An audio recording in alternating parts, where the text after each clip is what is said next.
ನಾವೀಗ ಯಾವ ಊರ್ ಬಿಟ್ಟು ಬಂದ್ವಪ್ಪ, ವಾರಣಾಸಿಲಿ ನೆನಪನ್ನೆಲ್ಲ ಸುಟ್ಟಿ ಭಸ್ಮ ಮಾಡಿ ಬಂದಾಯ್ತು. ಬೆಳಗ್ಗೆ 5 ಗಂಟೆ ಗುರು ಎಳಿ ರುಬ್ಬಿ ಬಿಸಾಕ್ತೈತೆ ಗಣ್ರಿ. ಎಸ್ಟ್ ಪಾರ್ಟಿ 144 ವರ್ಷಕ್ಕೊಂದ್ಸತಿ ನಡೆಯೋ ಈ ಮೇಳದಲ್ಲಿ ನಾವು ಬಂದಿದೀವಿ ಅನ್ನೋದೇ ನಾವು ನಿಜವಾಗ್ಲು. ಬೆಳಗ್ಗೆ 6 ಗಂಟೆ ಇಷ್ಟು ಜನ ಇದಾರೆ. ಈಗ ಮೇಳಲ್ಲಿ ಸ್ನಾನ ಮಾಡ್ಕೊಂಡು ಈ ರೋಡ್ಗಳನ್ನ ನೋಡಕ್ಕೆ ನನ್ನ ಲೈಫಲ್ಲಿ ಪುಣ್ಯ ಮಾಡಿದ್ದೆ. ಇಲ್ಲಿಗೆ ಬಂದಾಗಿಂದ ಅನ್ನ ಸಾಂಬಾರು ತಿಳಿ ಸಾಲ ಮರ್ತೆ ಹೋಗ್ಬಿಟ್ಟಿದೀವಿ. ಟ್ರಾವೆಲಿಂಗ್ ನ 5ನೇ ದಿನ ಈಗ ಉಜ್ಜೈನ ರೀಚ್ ಆಗಿದೀವಿ. ದಿನ 6 ಉಜ್ಜೈನ್ ಟೆಂಪಲ್ ಹೋಗೋಣ ಅಂತ ಬಂದಿದೀವಿ. ರೋಡ್ ಟ್ರಿಪ್ ಅಲ್ಲಿ ಈ ದೇವಸ್ಥಾನ ಪ್ಲಾನ್ ಇರ್ಲಿಲ್ಲ. ಈ ದೇವಸ್ಥಾನದೊಳಗಡೆ ಮಾಡಿರೋ ಊಟದ ಹಾಲಿದು. ಸೊ ಓಂಕಾರೇಶ್ವರ ಸ್ವಾಮಿ ದೇವಸ್ಥಾನಕ್ಕೆ ಪಯಣ ನೆಕ್ಸ್ಟ್ ನಮ್ದು. ಇವಾಗ ನಾವು ಬಂದಿದೀವಿ ಇಂದೋರ್. ಸ್ಟಾರ್ ಬಕ್ಸ್ ಹೋಗೋಣ ಅಂತ. ಮೊದಲನೇ ಸತಿ ಸ್ಟಾರ್ ಬಕ್ಸ್ಗೆ ಪಂಚೆಲ್ ಹೋಗ್ತಾ ಇದೀವಿ. ಕ್ರೇಜಿ ಇದು.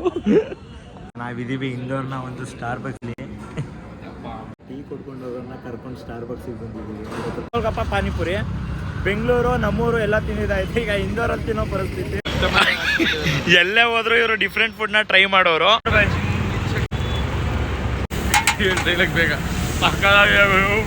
ಅನ್ಕೊಂಡು ಹೊರಟಿದೆ ಒಂದು, ಇಲ್ಲಿ ಆಯ್ತಿರೋದೇ ಒಂದು. ನಾವು ಹೋಗಿದ್ದು ಒಂದು ಜ್ಯೋತಿರ್ಲಿಂಗಕ್ಕೆ, ಒಂದು ಕುಂಭಮೇಳಕ್ಕೆ. ಬಟ್ ಇವಾಗ ಒಂದೇ ಸ್ಟ್ರೆಚ್ ಅಲ್ಲಿ 4 ಜ್ಯೋತಿರ್ಲಿಂಗ ನೋಡುವಂತ ಭಾಗ್ಯ ಬಂದಿದೆ ಎಲ್ಲ ಇವರಿಂದ. ಅಭಿಮಾನಿಗಳೇ ನಮ್ಮನೆ ದೇವ್ರು, ನಿಮ್ಮಿಂದಾನೆ ನಮ್ಮೆದೆ ಉಸಿರು. ನಾವೀಗ ಯಾವ ಊರ್ ಬಿಟ್ಟು ಬಂದ್ವಪ್ಪ, ವಾರಣಾಸಿಲಿ ನೆನಪನ್ನೆಲ್ಲ ಸುಟ್ಟಿ ಭಸ್ಮ ಮಾಡಿ ಬಂದಾಯ್ತು. ಈಗ ನಾವಿದ್ದೀವಿ ಪ್ರಯಾಗ್ರಾಜ್ನ ರೂಟಲ್ಲಿ. ಒಯ್ತಾ ಇರೋದು ನೋಡಿದ್ರೆ ಅಲ್ಲಿರೋ ವೆಹಿಕಲ್ಗಳು ನೋಡಿದ್ರೆ ಸೈಕ್ ಆಗಿದೆ. ಅಂದರೆ ಟ್ರಾಫಿಕ್ ಎಲ್ಲೂ ಸ್ಟಕ್ ಆಗಿಲ್ಲ. ಆದ್ರೂ ಅಲ್ಲಿಗೆ ಹೋಗ್ತಾ ಇರೋ ವೆಹಿಕಲ್ ನೋಡಿ ಸೈಕ್ ಆಗಿದ್ದೀನಿ. ಗೊತ್ತಿಲ್ಲ ಯಾವ ಮಟ್ಟಿಗೆ ಅಂತ. ಸೊ ಅಲ್ಲಿ ಹೋಗಿ ನೋಡೋಣ ಎಷ್ಟು ಜನ ಇದ್ದಾರೆ ಏನೋ. ಮಹಾಕುಂಭ ಮೇಳ ಟೈಮ್ ಇವಾಗ 5 ಗಂಟೆ 5 ನಿಮಿಷ ಆಗೈತೆ. ನಾವು ಜಸ್ಟ್ ರೀಚ್ ಆಗಿದ್ದೀವಿ. ಇನ್ನು 10 ಕಿಲೋಮೀಟ್ರ್ ಐತೆ ಅಂತ ಹೇಳ್ಕೊಳ್ಳೋಂಥ ಜನ ಇಲ್ಲ. ಆದರೂ ಟ್ರಾಫಿಕಲ್ಲಿ ಸ್ಟಕ್ ಆಗಿದ್ವಿ. ಹೇಳ್ಕೊಳ್ಳೋಂಥ ಜನ ಇಲ್ಲ ಅಂಥದ್ದು ಅಲ್ಲೆಲ್ಲ ಕಣೋ. ಎಲ್ಲ ರೀಲ್ಸಲ್ಲಿ ಅಲ್ಲಿ ತೋರಿಸೋಷ್ಟು ಬಾಯ್ಸ್ ಎಲ್ಲ ನಿದ್ದೆ ಮಾಡಿದ್ರು. ಆಕಾಶ್ ಅವ್ರಿಗೆ ಮಲ್ಗವ್ರೆ. ಬೆಳಗ್ಗೆ 5 ಗಂಟೆ ಗುರು 5:10 ಇಲ್ಲ 5:15 ಬಂದಿದ್ವಿ ಕುಂಭಮೇಳಕ್ಕೆ. ಜನ ಕಮ್ಮಿ ಅವ್ರೆ. ಆದರೆ ಟ್ರಾಫಿಕಲ್ಲಿ ಸಿಗಾಕೊಂಡಿದ್ವಿ. 30 ಕಿಲೋಮೀಟ್ರ್ ಹಿಂದೆ 2 ಕಿಲೋಮೀಟ್ರ್ ಹೋಗಕ್ಕೆ 2.5 ಗಂಟೆ ಆಯಿತು. ಅದೊಂದತ್ತ ಬಿಟ್ರೆ ಇನ್ನೆಲ್ಲೂ ಜನ ಇನ್ನೂ ಅಷ್ಟೊಂದು ಸ್ಟಕ್ ಆಗಿಲ್ಲ. ಚಳಿ ಅಂತೂ ರುಬ್ತಾ ಐತೆ. 9 ಡಿಗ್ರೀಸಲ್ಲಿ ಹೊಡ್ತಿದೆ. ಈ ನೀರಲ್ಲಿ ಹೆಂಗೆ ಮುಳುಗಿದಾಳೋದೋ ಗೊತ್ತಿಲ್ಲ. ಹೋಗೋಣ. ಚಳಿ ರುಬ್ಬಿ ಬಿಸಾಕ್ತೈತೆ ಗಣ್ರಿ. ಅಪ್ಪ ದೇವ್ರೆ. ಸ್ನಾನ ಮಾಡ್ಕೊಂಡು ಹೊರಟ್ಬಿಟ್ರೆ ಎಲ್ಲಾದ್ರೂ ಒಂದು ರೂಮ್ ಹಾಕಿ ಫಸ್ಟ್ ನಿದ್ದೆ ಮಾಡಬೇಕು. ಕುಂಭಮೇಳ ನೀವು ನೋಡ್ತಾ ಇದ್ದೀರ ಏನು ಜನ ಗುರು. ಅಲ್ಲಿ ನೋಡಿ ಜನ ಇಲ್ಲ ಅಂದ್ಕೊಂಡೆ, ತಪ್ಪಾಗಿತ್ತು. ಬಟ್ ಒಳಗೊಂದ್ಮೇಲೆ ಅರ್ಥ ಆಗ್ತಿದೆ ಕ್ರೌಡು.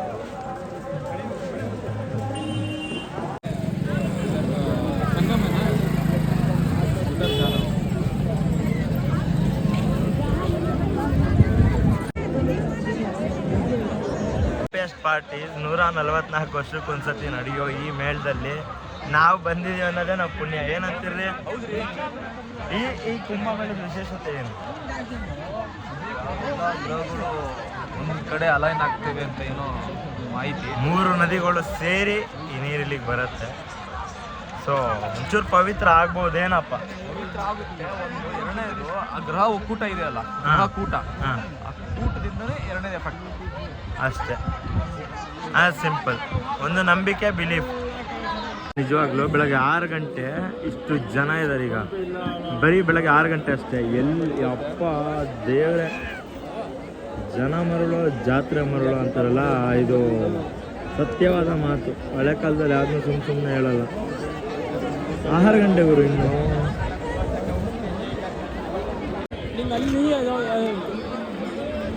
ನೋಡ್ರಿ ನಿಮ್ ಕರೆಕ್ಟ್ ಅಲ್ಲ ಸರ್. ಅದಲ್ಲ ಸರ್, ಅದಲ್ಲ. ಜನ ನೋಡಿದ್ರೆ ಅಪ್ಪ ನಮ್ಮ ನಮ್ಮನ್ನು ಸೆಲ್ಫಿ ತಕೋ, ನಮ್ಮ ಬೇಕು ತಕೋ.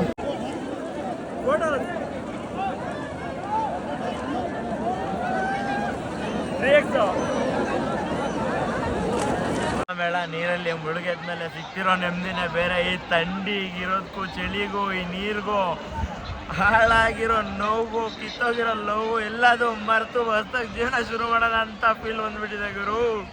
ಕುಂಭಮೇಳಲ್ಲಿ ಸ್ನಾನ ಮಾಡಿಕೊಂಡು ಹಂಗೆ ಕುಂಭಮೇಳಕ್ಕೆ ಬಂದಿದ್ದು ನೀರನ್ನ ತಗೊಂಡು ನಾವಿವಾಗ ರಿಟರ್ನ್ ಹೊರಟ್ವಿ. ಆಂದುವೆಲ್ಲ ಹೋಯ್ತಾ ಹಿಂಗೆ ಸ್ಪ್ರೌಟ್ ಸಿಕ್ತು, ಹೊಟ್ಟೆ ಹಸಿತಾ ಇತ್ತು, ಸ್ವಲ್ಪ ತಿನ್ಕೊಂಡು ಹೋಗೋಣ ಅಂತ ನಿಂತಿದ್ದೀನಿ. ನೀರು ಮಾತ್ರ ಸಖತ್ ಗಲೀಜಾಗಿತ್ತು. ಬೋಟು ಫೆಸಿಲಿಟಿ ಇರಲಿಲ್ಲ. ನನ್ನ ಕ್ರಾಕ್ಸು ಕಳೆದೋಯ್ತು. ಇಷ್ಟೊಂದೆಲ್ಲ ಬೆಳಗ್ಗೆನೇ ಆಯಿತು. ಏನು ಮಾಡೋಕ್ಕಾಗುತ್ತೆ ಲೈಫ್. ಎಲ್ಲಿಗೆ ಹೋಗ್ತೀವಿ ಸಿಟಿ? ಉಜ್ಜಯಿನಿ ಟೆಂಪಲ್ಗೆ. ಸೊ ಚಿತ್ತೂರು ಅಂದೇ ಹೋಗ್ತಿರೋದು ಚಿತ್ರಕೂಟ ರೋಡು. ಉತ್ತರ ಪ್ರದೇಶ ಮಧ್ಯ ಇರೋ ರೋಡ್ಗಳು. ಈ ರೋಡ್ಗಳನ್ನ ನೋಡೋಕ್ಕೆ ನಾನು ಲೈಫಲ್ಲಿ ಪುಣ್ಯ ಮಾಡಿದ್ದೆ. 144 ವರ್ಷದ ಕುಂಭಮೇಳದಲ್ಲಿ ಸ್ನಾನ ಮಾಡಿದ್ರೆ ಪುಣ್ಯ ಬರುತ್ತೆ ಅಂದಿದ್ರು. ಆ ಪುಣ್ಯ ನನಗೆ ಈ ರೋಡಲ್ಲಿ ಓಡಾಡೋದ್ರ ಮೂಲಕ ಬರುತ್ತೆ ಅಂತ ಗೊತ್ತಿರಲಿಲ್ಲ. ಈ ರೋಡಲ್ಲಿ ಓಡಾಡಿದ ಮೇಲೆ ಗೊತ್ತಾಗಿರೋದು ಒಂದೇ. ಆ ಪುಣ್ಯ ಬೇಡ್ದಾಗಿತ್ತು ಅನ್ಸುತ್ತೆ ನನಗೆ. ಬೆಳಗ್ಗೆಯಿಂದ ತಿಂಡಿನೂ ಮಾಡಿಲ್ಲ. ಟೀ ಅಂಗಡಿ ನೋಡಿದ್ರು ವಾಂತಿ ಬರೋಂಗೈತೆ. ರೋಡ್ಗಳ ಬಗ್ಗೆ ಹೇಳಂಗೆ ಇಲ್ಲ. ಯಾವ NH ರೋಡ್ ಬನ್ರಿ ರೀ ಮನೇಲಿ ಕುತ್ಕೊಂಡು ನೋಡೋದಲ್ಲ, ಬನ್ನಿ ಈ ರೋಡ್ಗಳಿದೆ. ಆ ರೇಂಜಿಗೆ ಐತೆ ರೋಡು. ಅದರಲ್ಲೂ ಗಾಡೀಲಿ ಹೋಗೋದು ನೋಡಬೇಕು. ಸ್ಪ್ಲೆಂಡರ್ ಹಿಡ್ಕೊಂಡೆ BMW ರೇಂಜಿಗೆ ಓಡಿಸ್ತಾರೆ.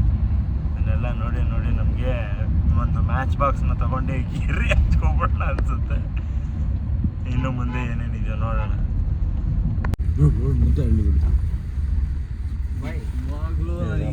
ಯಾವುದೋ ಹಳ್ಳಿ ಹೋದಂಗೈತಿ. ಈ ಥರ ಕನ್ಸ್ಟ್ರಕ್ಷನ್ ಕಂಪ್ಲೀಟ್ ಆಗಿರೋ ಮನೆಗಳೇ ಕಮ್ಮಿ. ಅರ್ಧ ನೋಡಿ ಈ ಥರ ಇರುತ್ತೆ.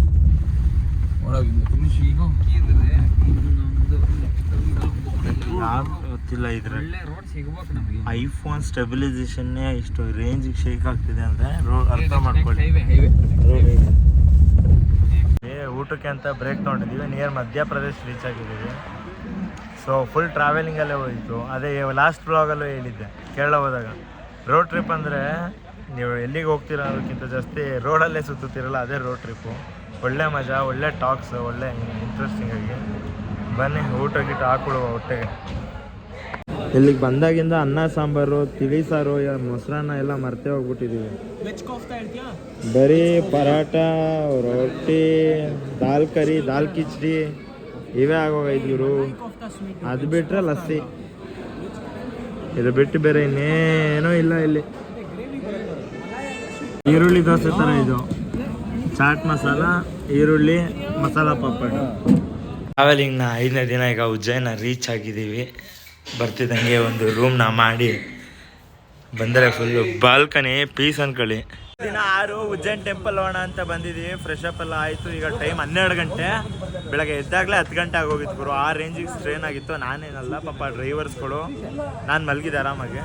ಸೊ ಈಗ 12 ಗಂಟೆಗೆ ಎದ್ದಿದ್ದೀವಿ. ದರ್ಶನ ಮುಗಿಸ್ಕೊಂಡು ನೆಕ್ಸ್ಟ್ ಇಲ್ಲಿಂದ ಓಂಕಾರೇಶ್ವರ ಟೆಂಪಲ್ ಅಂತವ್ರೆ. ಅದಾದ್ಮೇಲೆ ಅಜಂತ ಎಲ್ಲರೂ ಅಂತವ್ರೆ. ಮನೆಗೆ ಯಾವಾಗ ಬಿಡ್ತಾರೋ ದೇವ್ರನ್ನ ಗೊತ್ತಿಲ್ಲ. ಎಲ್ಲ ಪ್ಲಾನು ಇವ್ರದ್ದೇ. ಅರ್ಧವ್ರ ಜೊತೆ ಬಂದರೆ ನಮಗೇನು ಸ್ಟ್ರೆಸ್ ಇರೋಲ್ಲ. ಎಲ್ಲ ಇವರೇ ಮ್ಯಾನೇಜ್ ಮಾಡ್ಕೋತಾರೆ, ಕೇಳಿ ಅಡ್ರೆಸ್ನೆಲ್ಲ. ಸೊ ನಾವೇನೇ ಇದ್ರು ಹಿಂಗೆ ಆಟೋಗಳನ್ನ ಹತ್ಕೊಂಡು ಹೋಗೋದು ಇಂಥವ್ರ ಜೊತೆ.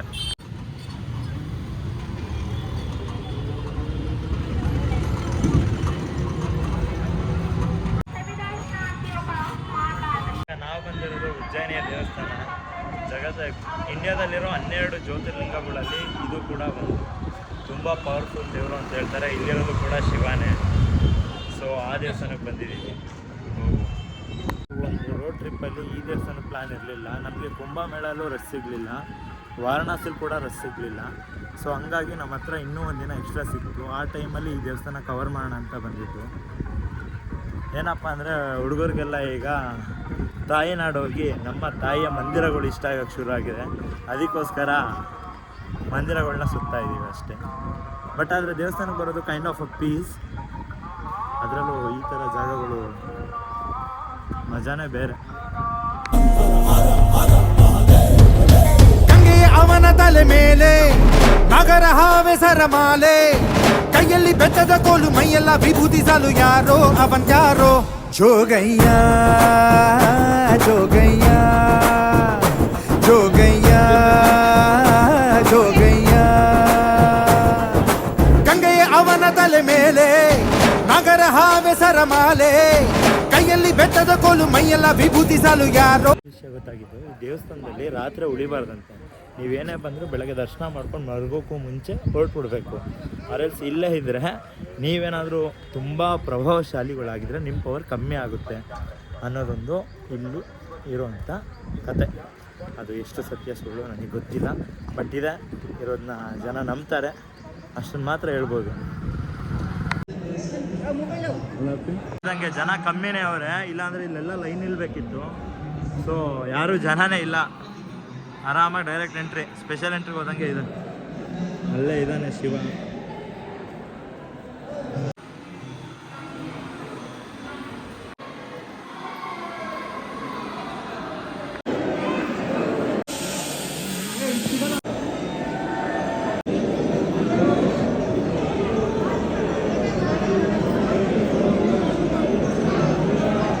ನಾನು ಈಗ ಇಷ್ಟೊತ್ತೇನು ತೋರಿಸಿದೆ ಅದು ಫ್ರೀ ಎಂಟ್ರಿ, ನಿಮಗೆ ರಶ್ ಇರಲಿಲ್ಲ, ಬೇಗನೂ ದರ್ಶನ ಆಗುತ್ತೆ. ಬಟ್ ಆದರೆ ನೀವು ಆ ಶಿವಲಿಂಗನ ಕೆಳಗಡೆ ಹೋಗಬೇಕು ಅಂದರೆ ಟಿಕೆಟ್ ತೊಗೊಳ್ಳೇಬೇಕು. 1 ಟಿಕೆಟ್ಗೆ 250 ರೂಪಾಯಿ. ಬಿಸ್ನೆಸ್ ಆಗೋಗಿದೆ ದೇವಸ್ಥಾನಗಳು.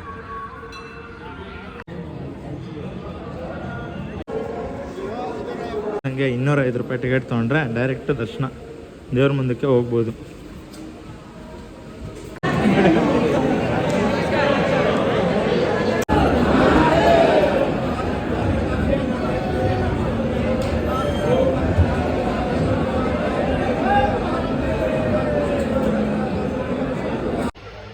ಬಂದಾಗಿಂದ ಇದ್ದಿದ್ದು ದೇವಸ್ಥಾನ ಎಲ್ಲ ಸುತ್ತಾ ಇದ್ದೀವಿ. ಇದಕ್ಕೆ ರೀಸನ್ ಏನು ಅಂತ ಇವ್ರಿಗೆ ಕೇಳೋಣ. ಏನ್ರಿ ರೀಸನ್?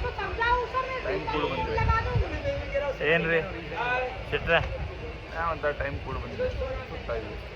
ಶೆಟ್ಟಿ ಮುಖ ನೋಡಿ ಡೀಪಾಗೆ ಎಷ್ಟು ಸೀದೋಗಿದೆ. ಈ ದೇವಸ್ಥಾನದೊಳಗಡೆ ಮಾಡಿರೋ ಊಟದ ಹಾಲಿದು, ಅಂದರೆ ಹೋಟೆಲ್ಸ್ಗಳಿದ್ದಾವೆ, ಇಲ್ಲೇ ಊಟಕ್ಕೆ ಬಂದಿರೋದೀಗ. ಕ್ರೇಜಿ ಗುರು ಇದು. ಮತ್ತೆ ನೆಕ್ಸ್ಟ್ ಲೆವೆಲಾಗಿ ಮಾಡಿದ್ದಾರೆ ಫುಡ್ ಕೋರ್ಟ್. ಹೌದೌದು, ಯಾವುದೋ ಮಾಲಿಗೆ ಬಂದಿರೋ ಫೀಲ್ ಇದೀಗ. ಇಷ್ಟು ದೊಡ್ಡ ದೇವಸ್ಥಾನದಲ್ಲಿ ಒಂದು ಊಟ ಫ್ರೀ ಇಲ್ಲ, ಅನ್ನದಾಸೋಹ ಇಲ್ಲ. ಇದ್ರ ಬಗ್ಗೆ ನಮ್ಮ ಶೆಟ್ಟಿಯವರು ತುಂಬ ಬೇಸರಗೊಂಡಿದ್ದಾರೆ. ಇಷ್ಟು ಊಟಕ್ಕೆ ನಾವೀಗ ಕೊಟ್ಟಿದ್ದು 1300 ರೂಪಾಯಿ ಚಿಲ್ಲರೆ. ಸೊ ಓಂಕಾರೇಶ್ವರ ಸ್ವಾಮಿ ದೇವಸ್ಥಾನಕ್ಕೆ ಪಯಣ ನೆಕ್ಸ್ಟ್ ನಮ್ಮದು. ಒಳ್ಳೆ ಟೆಂಪಲ್ ರನ್ ಮಾಡ್ತಿದ್ದೀವಿ. ಇದೇ ಟೆಂಪಲ್ ರನ್ನಿಂದ ಒಳ್ಳೆ ಪ್ರತಿಫಲ ಸಿಕ್ಕಿ ಒಳ್ಳೆ ಹೆಂಡತಿ ಸಿಕ್ಕರೆ ಸಾಕು. ಇಷ್ಟು ಹೇಳ್ತಾ ಓಂಕಾರೇಶ್ವರ ಸ್ವಾಮಿ ಟೆಂಪಲ್ ಹೋಗೋಣ. ಬಂದ ಬಂದ ಬಂದ ಬಂದ ಇವನೇ.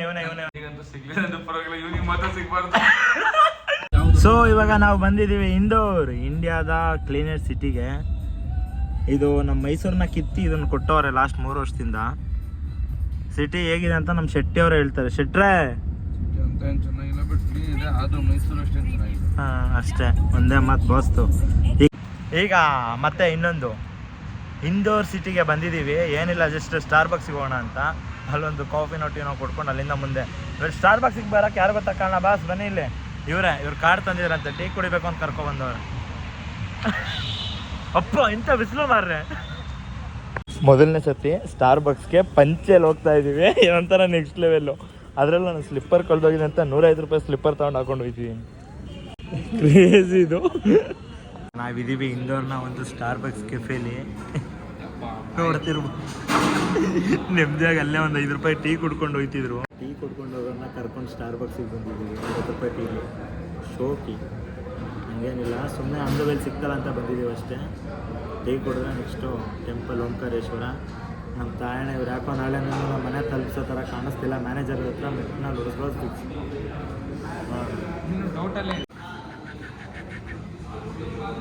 ಶೆಟ್ಟಿ ನೈಟ್ ಪ್ಯಾಂಟಲ್ಲೇ ಬಿದ್ದಾಡ್ತು. ಸೊ ಇಂದೋರಲ್ಲಿ ಸ್ಟಾರ್ಬಕ್ಸ್ನ ಕಾಫಿ ಕುಡ್ಕೊಂಡು ಟ್ರಾವೆಲಿಂಗ್ ಶುರು ಮಾಡಿದ್ದೀವಿ. ಈ ಮಧ್ಯದಲ್ಲಿ ಸ್ಕೂಲ್ ಮಕ್ಕಳನ್ನೆಲ್ಲ ಮಾತಾಡ್ಸಿದ್ವಿ ಚೆನ್ನಾಗಿದ್ರು ಅಂತ. ಹಿಂಗೆ ಇಂದೋರು ಸ್ಟ್ರೀಟ್ ಫುಡ್ ಇವತ್ತು ಏನಪ್ಪ ಅಂದರೆ ಗೋಲ್ಗಪ್ಪ, ಪಾನಿಪುರಿ. ಬೆಂಗಳೂರು ನಮ್ಮೂರು ಎಲ್ಲ ತಿಂದಿದ್ದಾಯ್ತು. ಈಗ ಇಂದೋರಲ್ಲಿ ತಿನ್ನೋ ಪರಿಸ್ಥಿತಿ. ತುಂಬ ಚೆನ್ನಾಗಿ ಕಾಣಿಸ್ತಿತ್ತು, ಅದಕ್ಕೆ ಅಂತಲೇ ಬಂದಿದ್ದೀವಿ ಇಲ್ಲಿ. ಯಾಕೆಂದರೆ ಇವರೇ ತಾನೇ ಬೆಂಗಳೂರಿಗೆ ಬಂದು ಮಾಡೋದು. ನೋಡೋಣ ಇಲ್ಲಿ ಹೇಗಿದೆ ಏನು ಕತೆ ಅಂತ. ಗೌರೀಶ್ ಅವರೇ ಆರಾಮಾಗಿರಿ, ಏನಾಗಿರಲ್ಲ. ಶೆಟ್ರೆ ಹೇಗಿದೆ? ಹೆಂಗಿದೆ? ಸಾಕಾಗಿದೆ ಗುರು ಇದು ಪಾನಿಪುರಿ ಮಾತ್ರ. ಬಾಸ್ ಹಾಕೋತಿರೋದು ನೋಡಿ, ಕುಟುಂಬ ಶೀತ ಬೆಳೆ ಆಗಿತ್ತು, ಬೆಂಕಿ ಇದು ಇವ್ರು ಫೇಮಸ್ ಅಂತೆ. ಈಗ ಅದೇನು ಅಂತ ತಿನ್ಬೇಕು ಅಂತೂ ಬ್ಯೂಟಿ ಟ್ರಿಪ್ ಆಗೋಯ್ತು ಇದು. ಕ್ರೇಜಿ.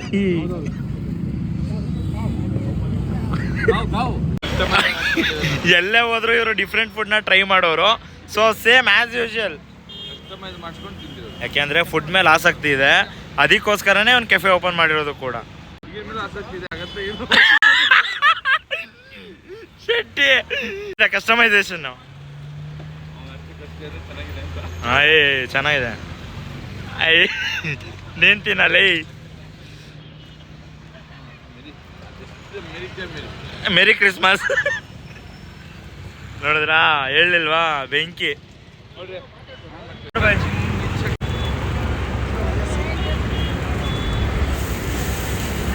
ಡೈಲಾಗ್ ಬೇಗ